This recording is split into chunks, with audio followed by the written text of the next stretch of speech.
Student, हम लोग पढ़ रहे हैं इकोलॉजी।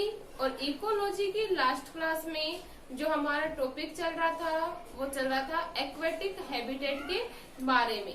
एक्वेटिक हैबिटेट में हम लोगों ने बता दिया था जो एक्वेटिक हैबिटेट होता है वो 2 टाइप का होता है, एक fresh water habitat and second था अपना मैराइन वाटर हैबिटेट, जिसमें से हम लोगों ने फ्रेश वाटर हैबिटेट के बारे में पढ़ लिया था। ये टॉपिक अपना कंप्लीट हो गया था। आज अपना जो टॉपिक है वो है साल्ट वाटर हैबिटेट या मैराइन वाटर हैबिटेट। अपना टॉपिक क्या है? Salt water habitat. Salt water habitat या हम लोग बोल सकते हैं लवण जलीय आवास। लवण जलीय आवास, जैसा कि नाम है लवण जलीय आवास। लवण जलीय आवास क्या होगा कि वह आवास जिसमें या वह जलीय आवास जिसमें जल में लवण की सांद्रता अत्यधिक पाई जाती है, क्या कहलाएगा? लवण जलीय आवास। इन सेकंड लैंग्वेज हम लोग बोल सकते हैं इस प्रकार के आवास में या इस प्रकार के जलीय आवास में लवण की सांद्रता अधिक पाए जाने के कारण इस आवास को कहा जाता है लवण जलीय आवास। इतना क्लियर है? नेक्स्ट अगर हम बात करें कि जो लवण जलीय आवास है, हम लोगों को पता है धरती के ऊपर 70% भाग के ऊपर ऑन द अर्थ 70% भाग के ऊपर महासागर पाए जाते हैं। क्या पाए जा रहे हैं? महासागर पाए जाते हैं। और जो महासागरों का जो जल है वो कैसा है? मैराइन। क्या है? मैराइन या खारा है। इसमें विभिन्न प्रकार के साल्ट पाए जाते हैं, जैसे सोडियम, क्लोराइड आयन, ठीक है, पोटेशियम, मैग्नीशियम और भी विभिन्न आयंस के रूप में साल्ट प्रेजेंट रहते हैं, जिसमें से जो मोस्टली जो साल्टेड होता है, मोस्टली जो पाए जाने वाले पदार्थ है वो क्या है? NaCl। मुख्य रूप से कौन सा पदार्थ पाया जाता है? 80% जो भाग पाया जाता है महासागरीय जल में वो क्या पाया जाता है? NaCl की मात्रा पाई जाती है। क्लियर है? सेकेंड अगर हम नेक्स्ट बात करें समुद्रों के जीव विज्ञान, रसायन, भौतिकी आदि का अध्ययन। समुद्रों के जीव विज्ञान, भौतिकी, रसायन का जो अध्ययन है वो कहलाता है ओशेनोग्राफी।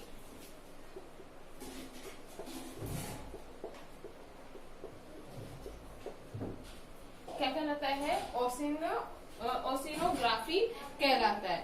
अब हम बात करेंगे समुद्र जलीय आवास के विशिष्ट लक्षण। समुद्र जलीय आवास के विशिष्ट लक्षण। तो हम देखते हैं कि क्या क्या विशिष्ट लक्षण पाए जाते हैं समुद्री जलीय आवास में या समुद्र के पानी में। तो जो फर्स्ट जो कैरेक्टर है वो होता है लवणता या खारापन, सैलिनिटी। लवणता या खारापन, इंग्लिश में बोलते हैं सैलिनिटी। सबसे पहले जो कैरेक्टर अपना लवणता है, वी ऑल नो दैट समुद्र का जल है तो जो लवणता की जो मात्रा होगी वो भी क्या होती है? अधिक पाई जाती है। तो हम लोग डेफिनेशन की अगर बात करें तो डेफिनेशन क्या होगी? समुद्र में उपस्थित जल में घुलित लवणों की कुल मात्रा। क्या? समुद्र में उपस्थित जल में लवणों की घुली मात्रा ही उसकी क्या कहला रही है? सैलिनिटी या लवणता कहलाती है।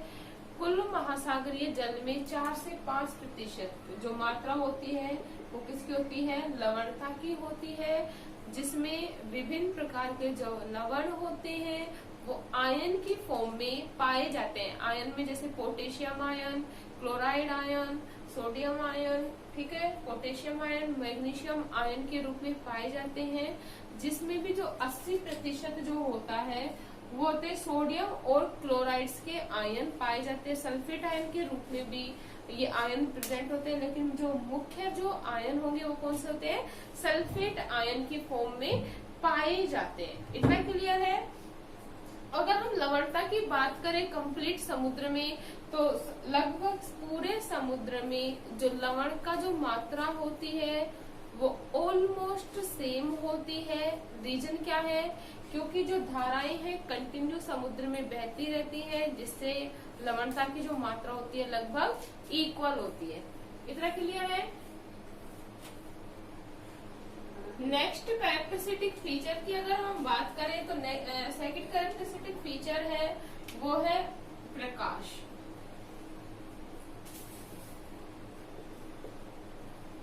जो प्रकाश की अगर हम बात करें तो जो प्रकाश का जो तीव्रता होती है या इंटेंसिटी ऑफ जो लाइट होती है वो समुद्र की सरफेस पर सबसे अधिक होती है।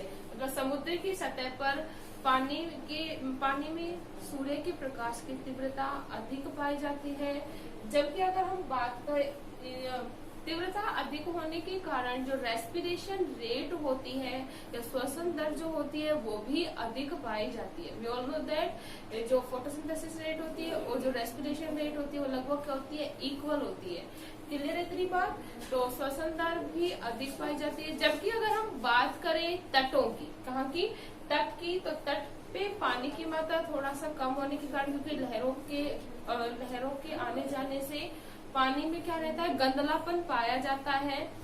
पानी में गंदलापन पाया जाने के कारण जो लाइट की जो इंटेंसिटी होती है वो भी क्या होती है, कम पाई जाती है।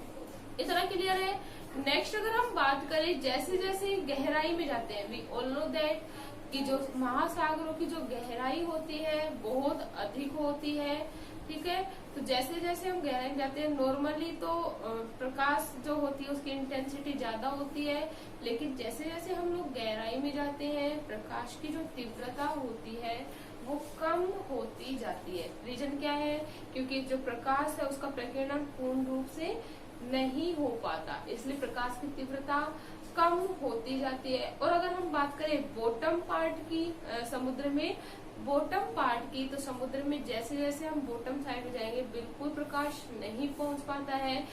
ड्यू टू दिस रीजन जो यह क्षेत्र होता है वो अंधकारमय क्षेत्र होता है। कैसा होता है, अंधकारमय क्षेत्र। क्यों, क्योंकि यहाँ पे लाइट नहीं पहुंच पाती है। जो प्रकाश की जो इंटेंसिटी होती है या जो तीव्रता होती है लगभग 150 किलोमीटर तक तो प्रकाश की तीव्रता पहुंचती है। लेकिन अगर हम बात करें इससे नीचे या 300 किलोमीटर तक के नीचे के क्षेत्र में, तो नीचे के क्षेत्र में प्रकाश नहीं पहुंच पाता है। अगर हम बात करें तो इससे इन जंतुओं के ऊपर क्या इफेक्ट पड़ेगा, तो जंतुओं पे इफेक्ट पड़ता है, इसके साथ ही साथ इकोसिस्टम के ऊपर भी इफेक्ट पड़ता है इंटेंसिटी ऑफ लाइट की, या लाइट इंटेंसिटी का कैसे हम देखेंगे। 150 मीटर तक की या 150 किलोमीटर तक की गहराई में जो जीव पाए जाएंगे वो तो होते हैं कलरफुल। कैसे होंगे, कलरफुल। क्यों, लाइट इंटेंसिटी पहुंच रही है जिसके कारण ये एब्जॉर्बेशन की कैपेसिटी पाए जाने के कारण और भी विभिन्न प्रकार के कारणों के द्वारा जो जीव पाए जाएंगे वो कलरफुल होते हैं। जबकि अंधकार वाले क्षेत्रों में जो जीव होते हैं वो कैसे होते हैं, कलरलेस पाए जाते हैं। तो ये था अपना second characteristic feature of marine water habitat. Third अगर हम बात करें तो थर्ड है टेम्परेचर। टेम्परेचर या तापमान।